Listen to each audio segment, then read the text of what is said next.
But I say so, Chan, what you about in some mono menfa and to us, so my mercy be much ya making Alban, Kingsford, Sumana, Backben say, ya drew breast war my year was said, commanded Kasee, you know, to make one hubomo. No, my Ghana ye DNT with me, ya Jumana, what press be or my Ghana bit my fun into my pa. A friend, he said, where you dom kuma, where you dom Kasee, and I for more chandavro, Brasibe Jomo, Sabrina in our Twitcher. Achame hino mrashibe fie e de sanse mretu jawa bra Millennium Excellence Foundation for ebo na baso se wono ena ye mrashibe dwani a obo ne humodin ye pa emfie du enie na okire mu se enya de a mrashibe dwafo ebeye bibia emwa ema enwuma wodo a ewo man mu enkoso. Parliament will not work to frustrate the business of the executive. As a fact, immediately after my election as Speaker of Parliament, through the initiative of the President, I have built a healthy and fruitful working relations with His Excellency Nana Addo Dankwa Akufo-Addo, the President of the Republic of Ghana. Sabaya, Emrashibidafo betimi enu omanfo edi nkita hunti achame hine editor justice say wonum ebeti special petitions committee sabaya obibia wo asem ha wono obetimi edi abeto sa committee yenim na Emrashibidafo nso etimi ahwehwe ensem no mu ayedi obetimi bia edi afa asem no ehu. Through the collaborative work of the leadership and your good self, the revised standing orders is before the House to provide further avenues for public parliament engagement. Sa award scheme ya Millennium Excellence Foundation for edi abetudwai ebeboa abo obi bia wo Ghana manmu ene amanone awaboa ama enwuma hodo akoso ewo manmu a edi mpuntu nso aba omanmu dwemtreni edi ma Millennium Excellence Foundation ene Grace Ame Oben na wakenkan abasobodi ya wonum edi bre achame hina wo mrahye agbamba ben wasansem no amu edom kuma ne panyimpa Haruna Idrisu ene Adom Kasee ne panyimpa be de echi Alexander Afenyomaken ene nsemtwerefo di nkomobo achame hina baso se watimi awo amanyosemu ama eneyi obabaye achame hina ewo mrahye fie. That he has been recognized for this award for meritorious service to our republic. And Mr. Speaker, whilst I congratulate him, I miss no words in adding that Alban Sumani Kingsford Bagbin has made a remarkable, if not an unparalleled, contribution to the evolution and development of parliamentary democracy in Ghana, particularly under the Fourth Republic. This recognition by the Millennium Excellence Award of your contribution is significant.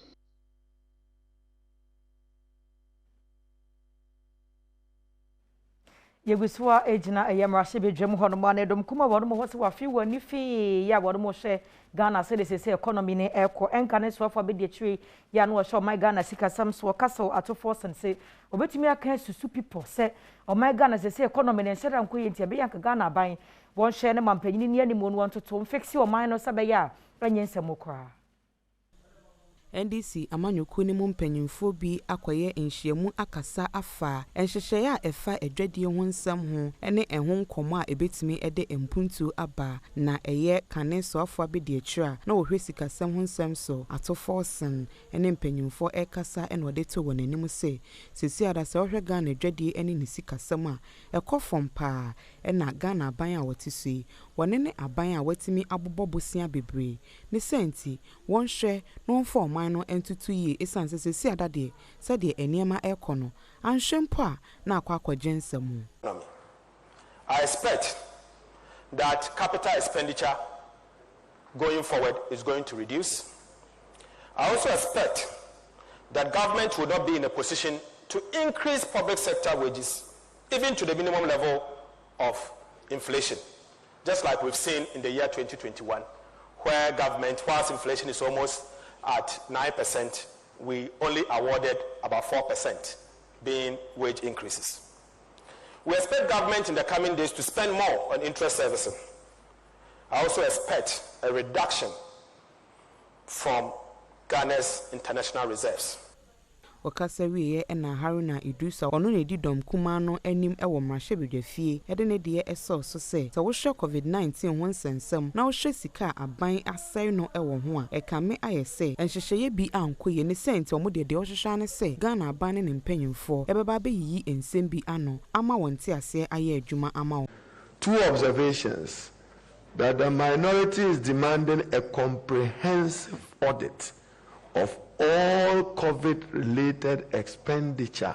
in the country, including and adding on to the 21 billion that was spent prior to the elections. On wage increases, I've been Minister for Employment, and as the Honorable Atiforson observed,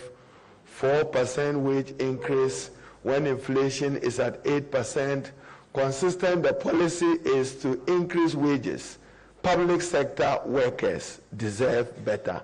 And therefore, we expect in the mid-year review at least some 2% adjustment further for Ghanaian workers. Felix Kwachi Ufusu awoye kane soafo abedi atwa wo hwe da ubo ho nsem so e de ne de e kansa ensemi ampanyimfo e kan ye hu. Na omokwaso ya so brache se esanse Ghana fo bebo machi nti omo nka no kra nkyere yen ya. Ommema oman no abo. Me no mienu so oman no bo a enye na nado. E na ne ho beka. Enye na abedi ehire e na ne ho beka. Eye me no mienu ne ho bekere yen. Nti e wo se yesusu ja. Egu na akufo ado. Ene Dr. Baamia Bobisem. Na yede ohye eto omo so. Se nhyehyeye a e wo so omo ye eme ye fi sikasem we gigya atete apansam no. Omo nya nanim ya. Na wode sansemi etudwa na wosoafo abedi achi a wohwe sikasem ho nsem so John Kuma ede ensem bi eto Adom Kasee enemu se ensem a NDC amanyoko no akotena beebi a wokekani nyina no womo de womo nhyedan nkasa mfa ho sisi a nemum eye Midday budget a obeba bekenkan ya wada edi yenimu yi wode sansem ne hu muaye nnada ebeba except to say ensem om de tudwa ne de me no mo ya adwen a enye yie bebrebe o muka ye nyina no o mantimi ankyere kwan foforo a Ghana ye fa so a edi yedie ne mpuntu a o mampani na akufo ado ayere ne ho de bre o man no ye behunu differently o mantimi amaya ansa bia de o muka ya ne se yensan fa Ghana nko IMF which means NDC for no muni ideas bia de chichire o man no.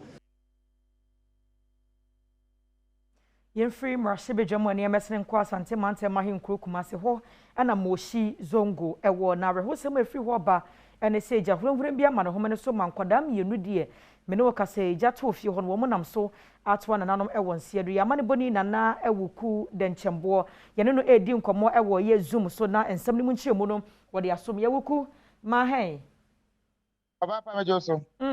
Na araho semwe ba ne se Moshi Zongo Jato dan bi man kwada mienu awu munche mu ne se wadama Papa no kre anopa be no nwatwi a ana araho semi esiye na de asefem ne se enkrai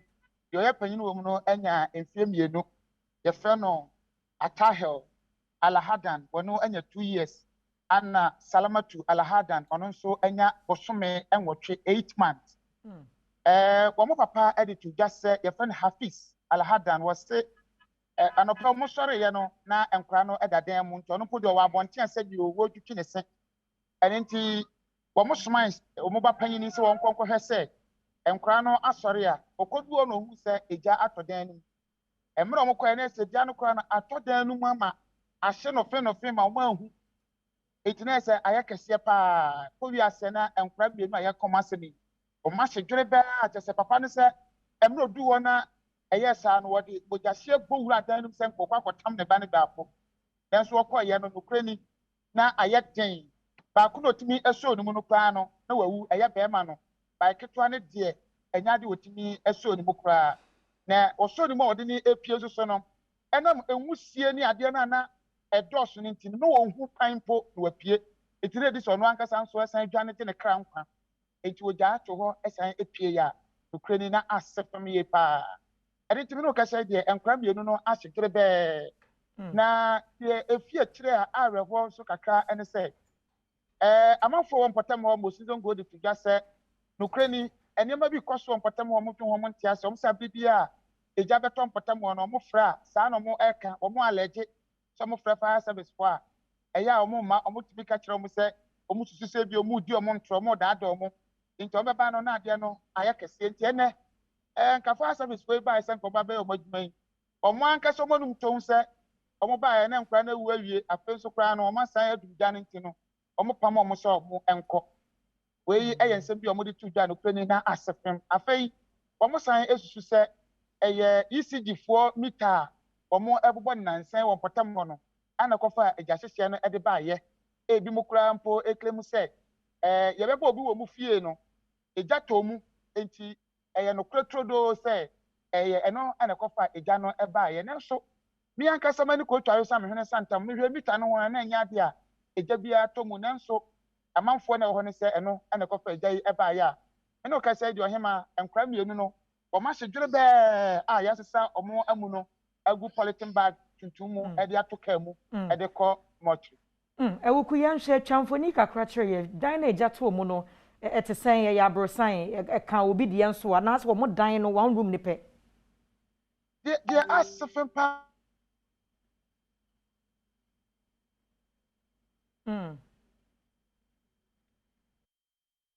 ewuku temenka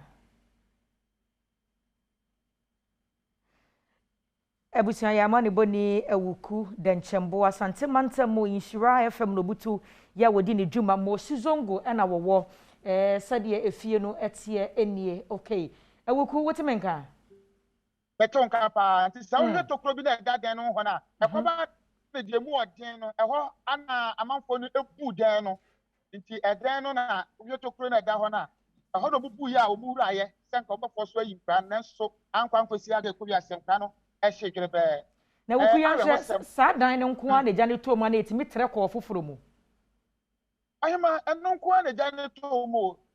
enna ma ne ya won wakese no mita na abubo obodan no ho no eno ana mususu se egya no eto mu nanso mita imi hwe ho no na bibia emfiri ho ba edan no nko amsusu no ana egya no ehye ya tese nukure ni asefem pa onye egya ne fa so ba de sisia no enya de obia atimi ehu nanso ade hye ho no sisi se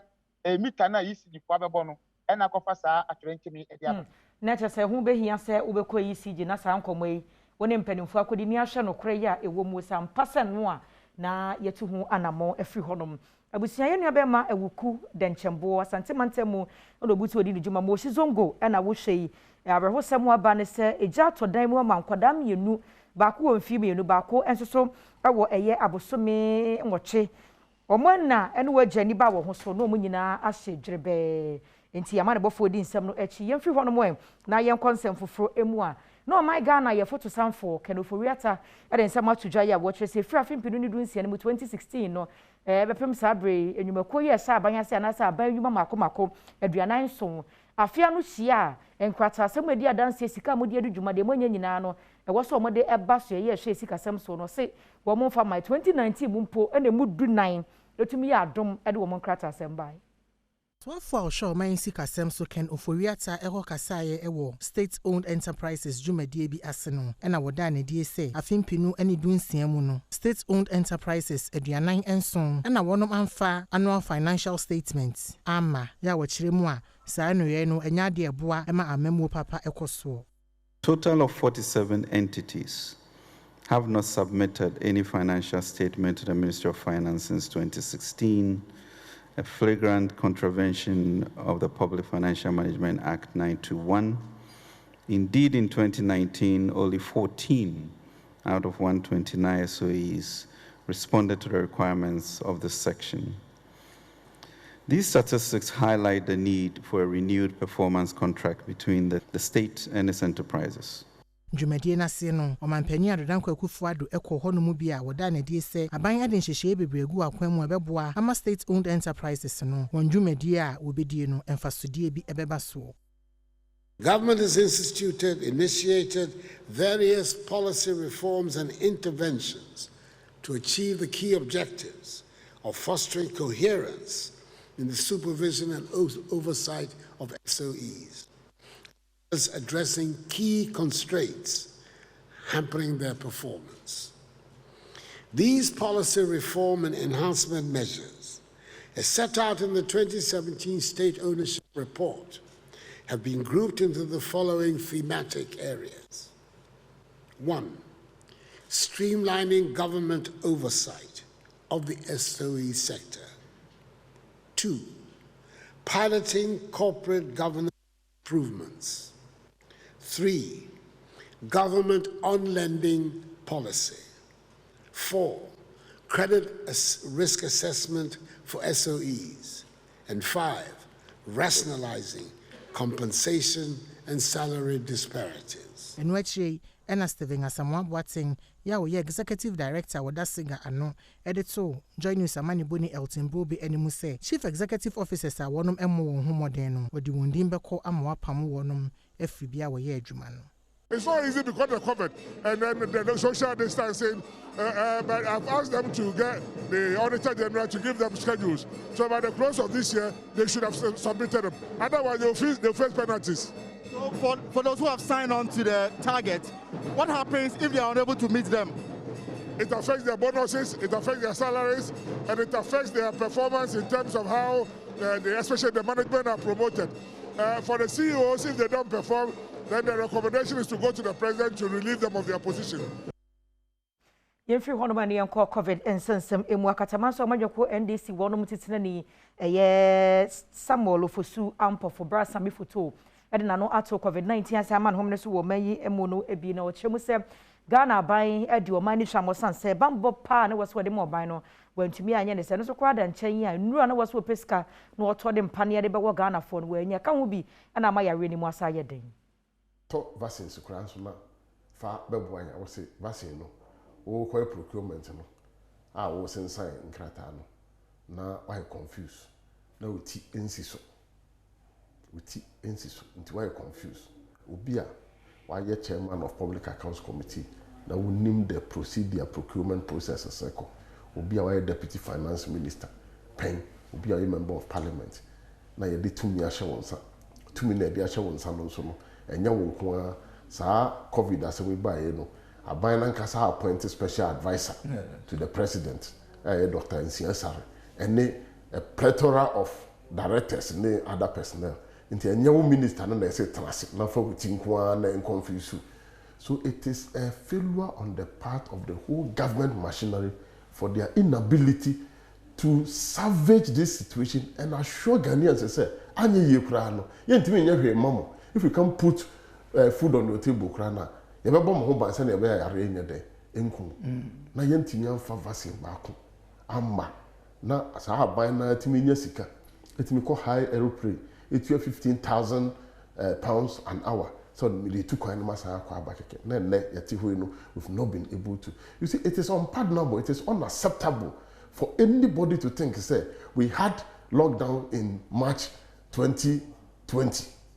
That time when 12 March 2020 na lockdown by and then you were 2021 July 23rd. The government has not been able to purchase vaccines on its own to vaccinate its citizens. The expectation of vaccinating 22 million people, we are still just hovering around 1 million to 1.2 million. If you can't do this for your people, then why are you there as a government? And that is why I'm saying that it's a complete failure on the part of the government to have allowed this situation to degenerate to where we are today. And now we are living in a country, you see, each one for himself, God for us all. Because you don't have a government that is prepared to protect you. Yeguswa ewa COVID-19 sensem emu na akopie mo Rage Hospital apanyina COVID wonsem wodi won mo anim ye Dr. Emmanuel Ehiable na woni ama ne bofo abo apro wa yeresa bia ni ma bo kire se nipa dodo wo manya yade ni bia bepie mo hono no kwa na ekosoro se anya bia no dakuru bia resa bia hodo atimi di nipa be num ana ebe o manya COVID-19 ne wotufo so obi an share na COVID-19 protocols no woni so sane se enra o mampani adedan kwa akufu ado ani o manfo nyina be kasa ye ede afutuo betu dwa se COVID-19 yare no ma ne homene so pa enu nti no enei Adom Kasee fato ye ho so a ye kwa mmia bia ye na COVID-19 patients ni bi wo ye kwa kwahwe sede ehonom esitie ye dinkan ekoga East Municipal Hospital ne ho no ye nya akwanya enya bia ene na nkasa wo ho ye to aso e ba Rage ayaresa bia ye ba ye ya ba benya Dr. Emmanuel Ehiable ya wono e na wo hwe manage COVID cases a eba yaresa bia hanomo ya ye ne no eba abetwetwe nkomo yen hwe se de bia no nipa dodo sen ene ba ha no mo a omanya covid-19 yare ni bi nya referral free other places say private hospitals bebre the cases so ba ha na all the district hospitals all Accra nyina we the cases ba ha nti tebia no it binya cost best the purpose 5 I be somebody ba ha ebinom so wo pane ni mienu a ontimi nya yare ni bi na se onya bi kura nya de be affect o kese no kura be ni wo mu ni kura se ama for pane mienu mo sa onya covid and the kura se ba ko mienu bi ma pane bi mo sanya covid no sango for mo yare no mo nya dinsa aha mo to ma mo ko fie ada be bring up no ba hospital cry ma mo do na ma ko fie era who pi se Ghana for no am say emra na protocols na enyina anim no yendisu minti ase because tama yare ba ho no yare ba so no apa ne nyina ba yare ka 7 obi a opa ne bi kopo da no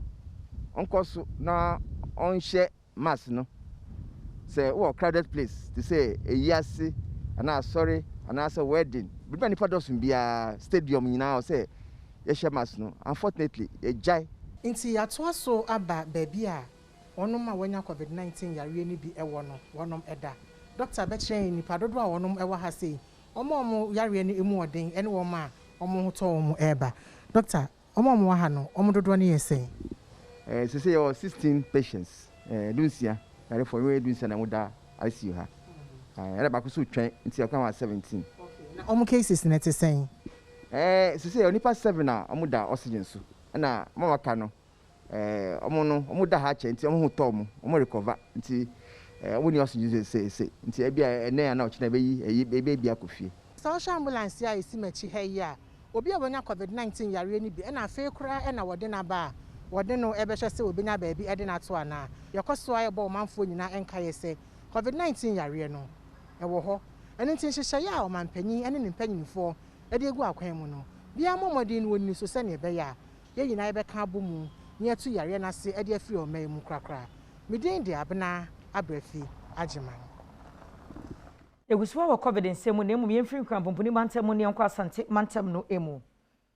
asukufo ye bi no mo ye nkwada bi ye ntwa so suku bi nso osu apombo no kweka bomu a chese suku no de beye de wotwe enum emu enipa beye ahasa ene aduosia enum 365 and recorded covid-19 cases no bi na enum wo no ahenu ene aduonum enan 254 ana wo ho atimi ato wo mo hane du ba 111 egusua ya woje ayarehye na akwa sante mantemu a regional health director ye wo Dr. Emmanuel Kojote Nkwine wo de afutu akwa ma adusuafo ne mpanifo hwe school nyina so se womwa na covid ya TS school mo no ano ntimi mrase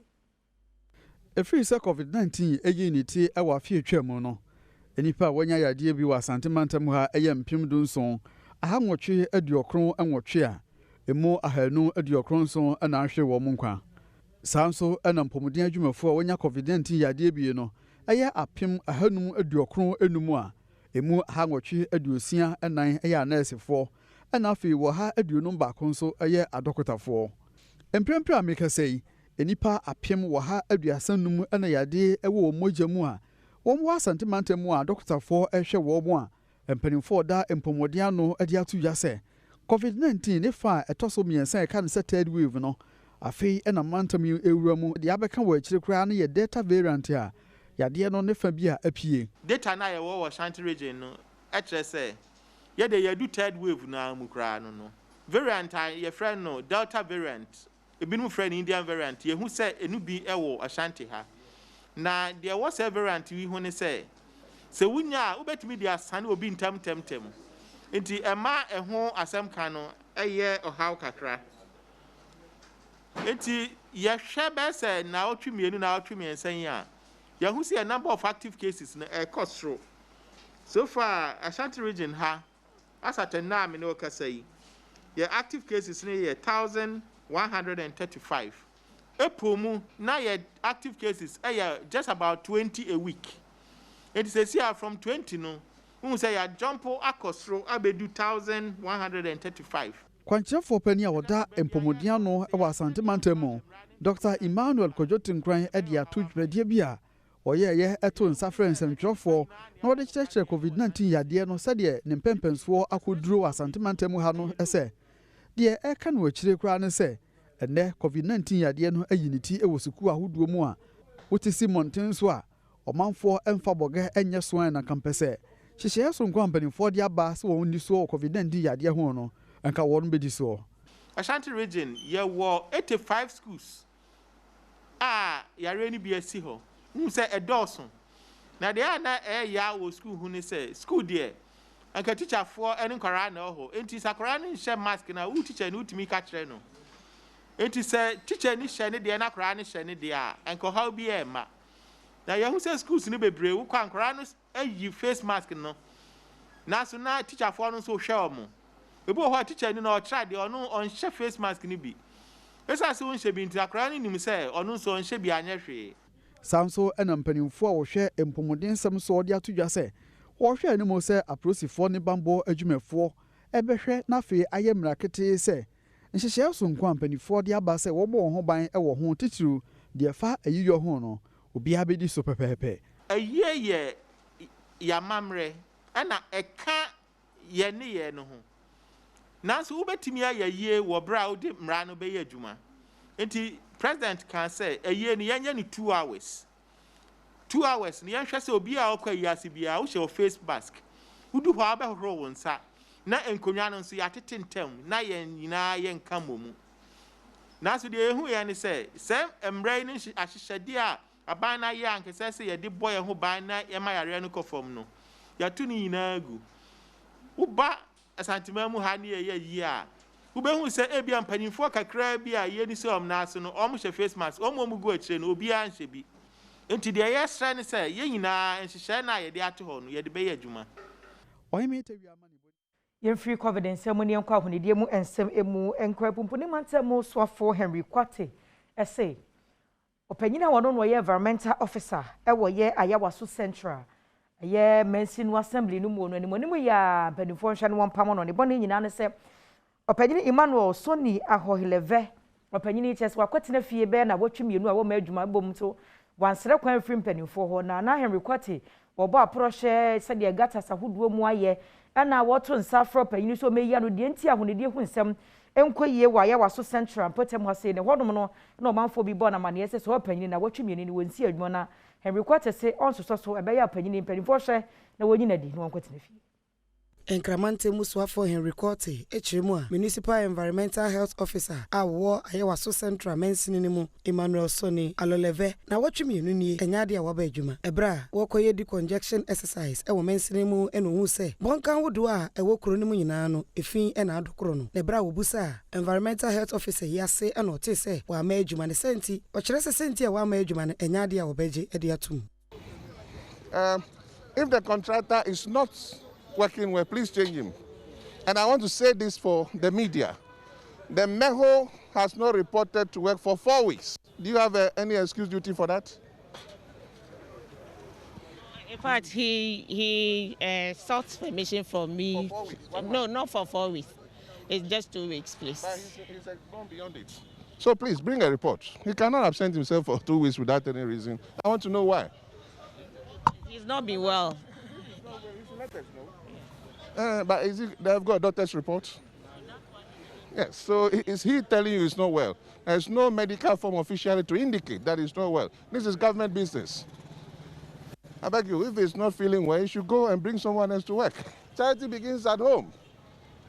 So please, sort it out. This is why it's not MCE matter. You guys are the ones in charge. The MEHO, they should do their job. The MCE should not be cleaning gutters for you. The executive has said now it's not going to be a monthly thing again. We are going to make sure that it is at least twice a month. It has to be every week. This cannot be here. And those of them who have got the shops here, they should be spoken to. If it continues that way, you summons them. That's all. Please, 2 weeks is not going to work. The contractor, if he's not working, we'll change him. Ebra wonu mujiri no magu no containers ene sisi amanfo abo ewo nsuo ano enyade a wonu mu ede won ho eche wo mu sanitation task force officers wo hye wonu nyina se wonjiri ni nyina engufom aban na musini wa Ayawaso Central Mansini ni mu Alhaji Mohammed Kwe echire mu se wonu mu awotomra ede fin gu abonten senke ye chi obi anamra no ene ni dia anka bebo apa ne senti sese wo baba yire mu kete no bibia wo betomra no amra no ene nadi I have ordered my MEHU,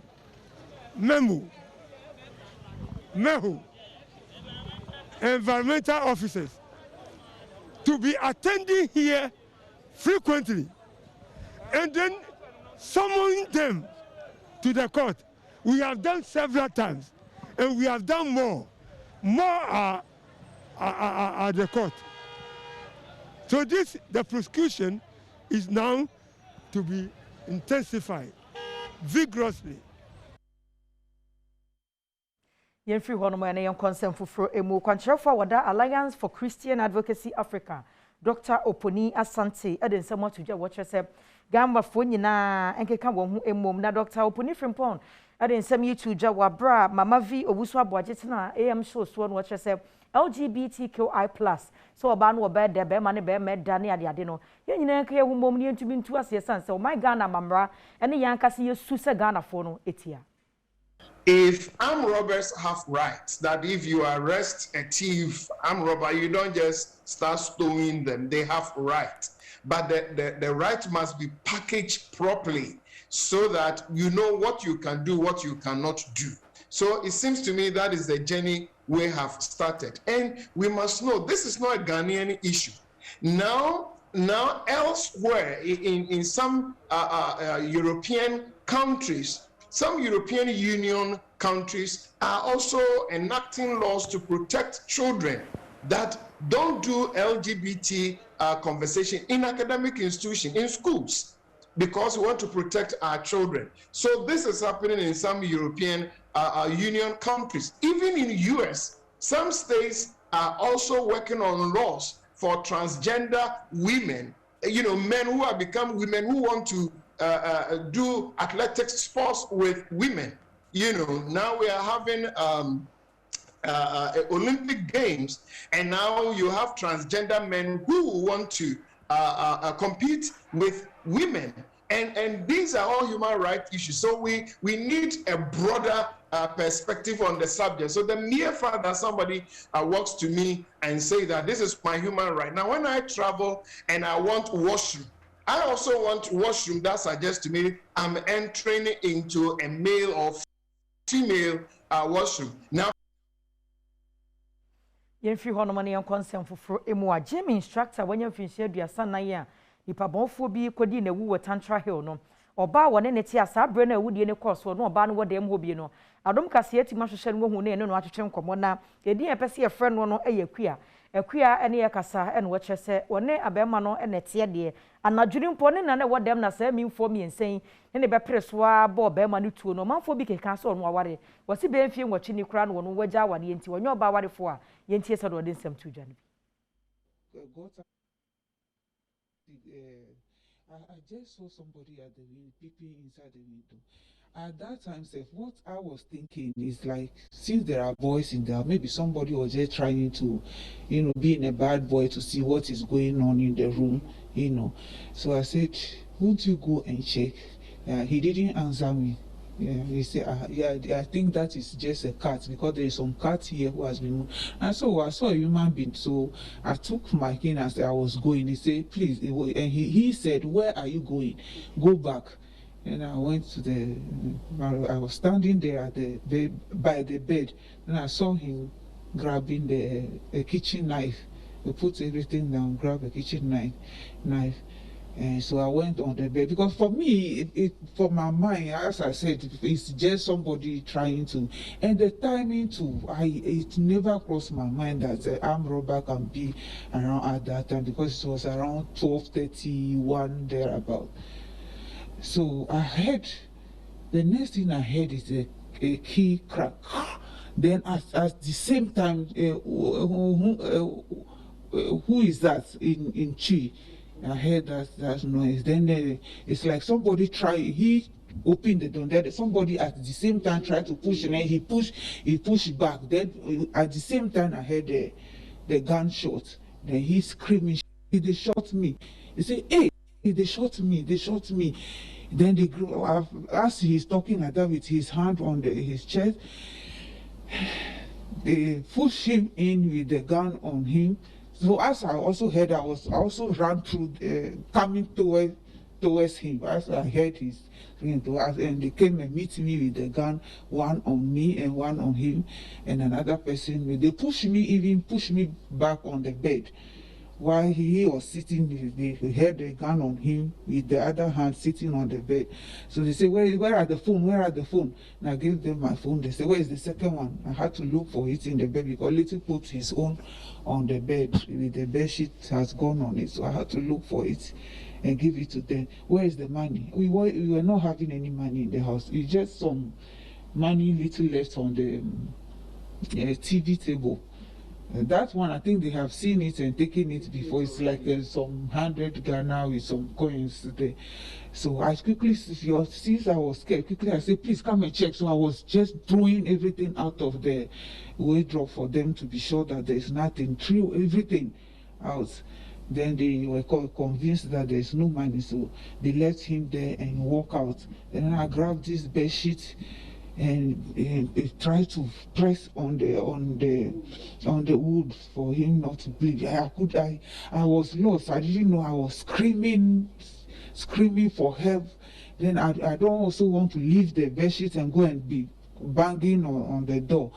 But at the time I have to just leave it and go and bang at the door. Then they walk back inside with the gun on my head. Will you shut up? Will you shut up? Because maybe they are feeling like I'm going to alert the other people, and they remove the key out of the door. But that time I was even hearing them in the other rooms. In the other room talking, I mean, the same way they were doing, I was hearing them even walking. I heard even they brought somebody to open his car. There was a small car to open. Whose car is it? They were asking somebody whose car is this. So when I heard that one, I went back to the hall to try to lock the door. And I saw that there is a, that metal thing that locked the door up. So I locked it up there. So at that time, I heard somebody coming to shake the door, but they couldn't open it at that time. So I didn't hear anybody again. Then I was there, still hearing them moving around, doing things, talking, calling even each other. I heard this name, Awuro.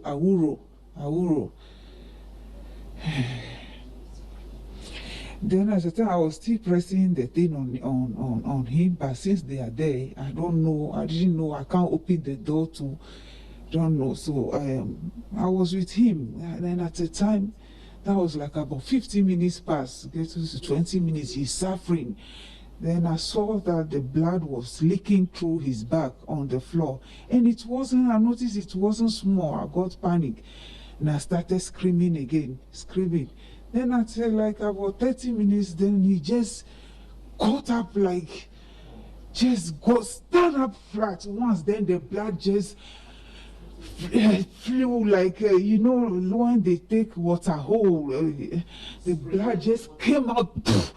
I got so scared, and then he started hitting everything he drew in his blood. The blood was...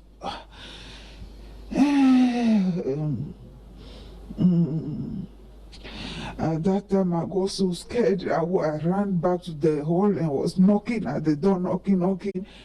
I wasn't hearing, nobody was coming, the neighbors were not coming. So I thought that for me, they are also scared. They are in the room hearing me. I was so desperate, and I was saying, oh, and I can't help, I can't do anything. And I was, at least let me take him to the hospital. Nature said, near ye no, baba wa, nempana near Brantia, the pabonfu bi kobo ni to what Tantra Hill, Jimmy instructor no, and Auntie Martha. Wabo Juma, we said you didn't say for farmer, and it say, Cassa do baby, and I used to never saw a crock on what one command. So, Busia, you didn't say you said now your home, near your boy phone crats or my body, a catchery, and it also.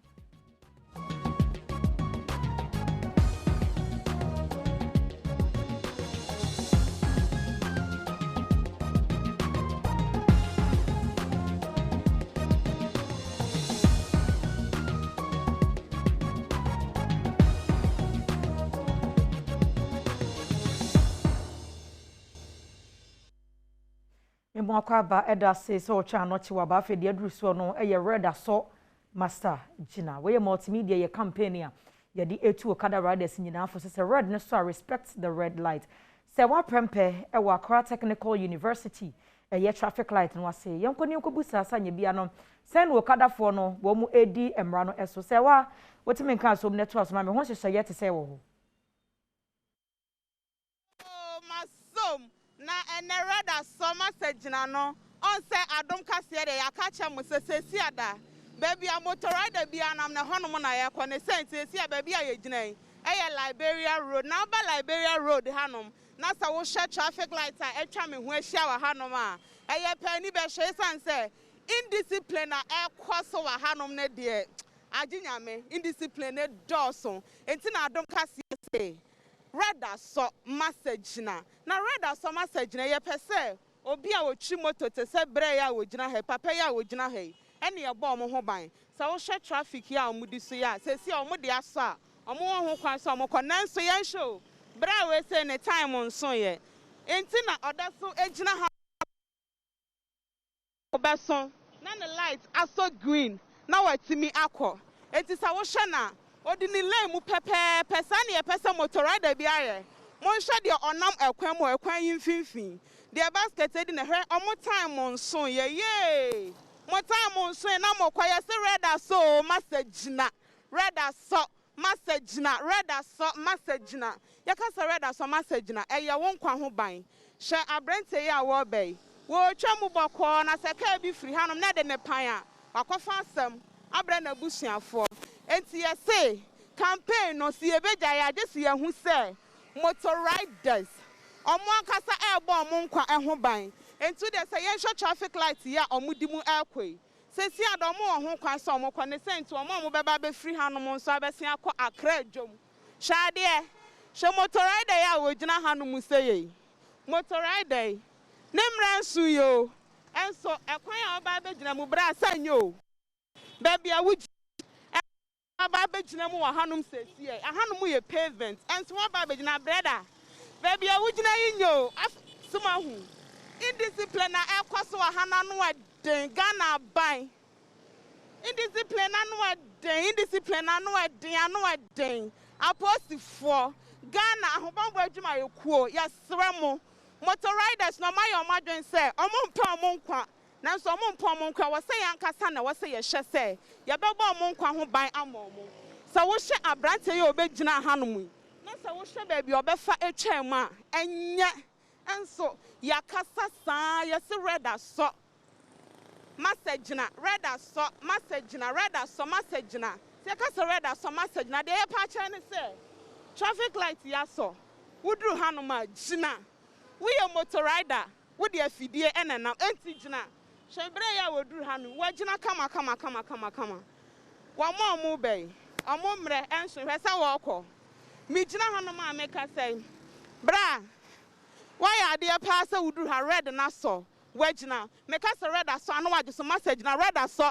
moto gina red aso moto gina red aso moto gina somebody dey cannot say moto gina to no krompo dey was specify say moto enti red aso moto gina hye dey walkway mranso aso magana ma asoden yesi wudru baby na se traffic light aso na se wuchi moto na se driver ejina se car ejina wa wuchi moto no wagina wa wo kɔ no na wa kɔbɔkɔ enti bre ya moda su gina hei onsa meni omo gina hanom sa omo time nson enso omo da su ejina hanom hye se omo light ebe so green so wo kwani se ana so obesi akwa no okɔhye motor rider ya wo gina hanom sei mumia hwe baby a wo free power ba be gina ha sesi ne mre nson ye ne mre nson wani na ewo ne number aya 3872 Ghana post for mo hwehwe no na mo nche no mo hwehwe motor rider no na mo nche no esan se indiscipline ne dɔso edi na wasa wo be fa hanom sei ebe twa kwan mu fa ni sei ka bi de wo pan a akɔfa asema bra wa busuafo hwɛ de wo twa mu ne mra nson yo ye Ghana fo ma wuchi moto munti na ya bro ya se reda so nti gina reda so se mo anyina ya bekɔ so adi machi saa until say motor riders asema Adom Kasee Adom FM ye kasa momo kwa ho ban sent red asojina no say ye beto na wanyina ye be mo ba be da TV so na abaya hu na de be no omo de ayo nti discipline de egu so koso e wa Liberia road hanom nanso ye be koso ahye se enti sa o studio na say si a hu me na say motofo isu eye indiscipline wa hanom a wo be je so say de red aso nti masa ye de agina motor rider ne say red aso motor gina enti be bia na dri de ye nyina ye nso ni enka de awe na trese wa prempede na wodi efri eye Accra Technical University abraye no yemfri hoy ne enkonsem fofrom yekopiem ewoye ahafo ntotrosom man hene ye berima kyrekon ampem ya botoso mienso de futu amabatan se chese japade bia ni hono mo a echen so do ba beko school papa bebo ne ho ka no benyina be ye panimpa o se ahohini nti ne ejina mowre enti sabi pese wo daache wo mere wa bom no wo benya wo ba ye adwuma papa no ahwe wa sabire ya no fa osika no wagene nyina hwe no wo school papa mu no nyini me ye panimpa Berima kyrekon Premotobre miensa ene nsemtwerefo twetwe nkomo wabra ogina ne manfo anem age anwumasua ho no ma eso Ghana city empebo ha ene aduonum ade afile wayo engineering and construction limited for ho ene odi tu dwese e wosa awofo hu se emofra no ene yendaache de sente wose wote wani pa ede hye wo mofrei no obo wo nom e wo wade sua mu se be ya daache no obenyini abeye panyimpa de yebeka de akire awofo no se enkora no ene wayufo de ade we de aba de abeche won ye wonum nkwa na yetu awofo no fo na me yetu awofo nyina afo se won hwe se ye manum no ekosku a won besiesie won kama na won kwa won afefofo no ansri won na nkofa nim guase amfa ama obia ekwa won hwe na won siesie won na de asese ya de ma wo mu a ya akade a nkura no so ekwa ebe ma wo mu so ahye wo mu nkura mu sua de no ya pe na ya de ama wo mu Enwachi ena Dr. Mrs. Sarah Lekiwayo awono ena ye corporate social responsibility chairperson ene co-owner ewo Wayo Engineering and Construction Limited editu dwase adwumako ne de omanfo ye de enya wo no papa de senti ene nkura atwa wo no ho ahia no oye wa adwen se obeye bibi wo safo no abrabom se de be ya ebeboa oman no Wayo Engineering and Construction Limited and Yezi the Mijumaya Oti the Mia or part of your corporate social responsibility. Brona ye did you know doing na ye born the brew no cultural books are 8,000 pieces. No, as a pen 5,000 pieces. Yes, pencils 1,000, erasers 1,000, sharpness 1,000, hand sanitizers 1,000, nose masks 100 boxes, and some 4 pieces 120 pieces. Omafo wonyasa adoye mu chefa ene Adom Kasee twetwe nkomo edensema wudo bi etuja. Because I mean books and training. Book here mo dia be bet ma boa me wo ma dihwe mu. Me the new months for nem so ase. Adidi ti wonya mo pai amihama ye paare squat ade. Yes eduma for ne say e da bi o ma be mo amwa ye so no apenkunya kakra. E dia be afu so da eduma na se ye Wayo engineering company. Du bibia se to. Say me kra aye me nwanwa aburu me gidie ne menti ase so. If you say you who sad ya Wayo free abeye bi okunu ha na say adwumaku ewo kotem ha say no ye hu de obi abeye bibi sa ama mpanyimfo ene school fo sa enti asem no aye me nwanwa pa nyame nhia Wayo fo yemfri hono mo na yenko brekum na okọ brekum a education directorate na wo hono mo no wo ma yen chechire dwumadi sonko ni nyina yese JHS nkoda ya wono be transfer hwa kwa SHS nko be fa so anya nimdie na afi wo motumi aye wo course selection wo kwa SHS a course be na akoye da chi nyina adwuma be na apese wo ye no anya hu nimdie na mpanifo si no be boa pa ma nkoda no trebia eyire mo mo pa so be hu course wo so choose wo no ebe ma wo mu nimdie no watumi choose course ebe boa wo Adom Kasee ene Georgette Apiakobi awono ene ye guidance and counseling coordinator ewo mensini mu twetwe nkomo ene wodi tu dwase ekamia ese mofra ne pi eya wonya nkyekere emfa adesuade a wopese wokoye wonto asosuku mu ansa na wonum eyi esenti okoduru wonum a na akoye asem ne nenam so ampanifo pese sese de wo ye nkyekere mapa ema sukuufo se beyi a obenhunu adesuade a wopese wosua wabra wokọ ento asosuku education office ne ye hu ne se mpempi no ye wo ho ana awofo ne mofra ne bi aba ho se sa course so a ye de mo e wo secondary school ne nya no na omu choose ye ana ye de amoma ebi mo kura timi ka se school no kwan wa enso ho na omoma akonya nti ekoye san so ana ehun nsem na akoye bebiri a edu ba bi ntimi nya ho hwe enu nti ne yaje ato ye ho so se ye ni akukudam ebe ye course si ama mofre na watimehu eniema ekọ ensohwe twiro mu eniema efa courses a obeye no secondary school ho eni adwuma eka ho se be ya onkonko ye mfonso na daache akofa nsema bro Enwachi and Charles Siodu J. Our year examination coordinator, our Brekum Education Directorate, and so the two just say one of my and Chere at the Ama, Adisia Fui, a quaya or befaso, Afa Disia dear, and son what our Disia so I want to Sukumu. Said the Baya Suko Peno, and no, and I want no more Ebenya, what me a Siadi. But say placement bebano, na bebre e complaini, okoskumha, me manfa school way, manfa program way. Ntina yanya saa kwanya ne pese ye chechire mofra mo hu niema yekum ansana ya select school no sa abofra no hu ne modern mo na ode afa na program bia so de e wose otumi ye ansana watumi afa saa program no eno na ye chechire mo se de be ya placement beba no enkoba se manfa school we manfa program we School bi so any Adom Kasee twetwe nkomo editu dwa se adwumadi ya mpanimfo abɛya ma wɔn mu yɛbɛboa wɔn mo ebie wɔ adwe mu ɛwɔ nneɛma bebree ho. At first me no nanka my imagine say me lawyer nso lawyer na me nim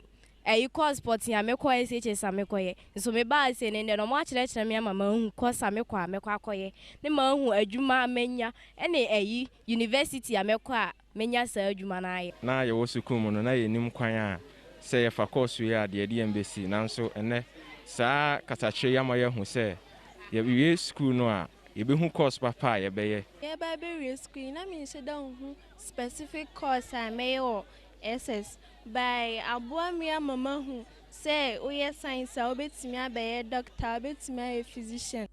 Usi ansam no hana brema kwa mamdi ni nyina asie me da se wo hwe bie hye den so se mama di mama G Empire wo Instagram no na afa matare ho ka wo hia me ayi afrem me anoche wa ba agwa se wa fire for fire etwas